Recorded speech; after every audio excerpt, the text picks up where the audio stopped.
দুপুরের মেনুতে কি আছে আজ? আজ দুপুরের মেনুতে আছে সবার প্রথমে ভাত,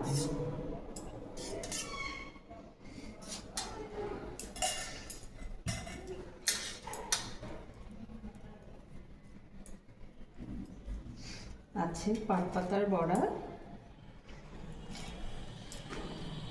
আছে বাটা মাছ ভাজা,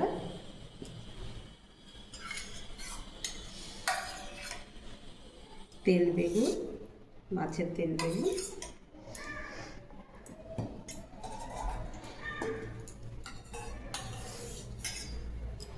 চাল কুমড়ো ঘন্ট,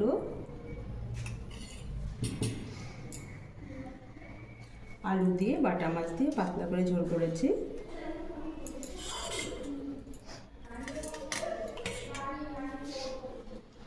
আছে মুসুরির ডাল, ভাজার সঙ্গে মুসুরির ডালটা দেয়, ডালের সঙ্গে লেবু আছে, টক দই। আজকে দুপুরে আয়োজনটা কেমন হয়েছে বাবা? খুব ভালো।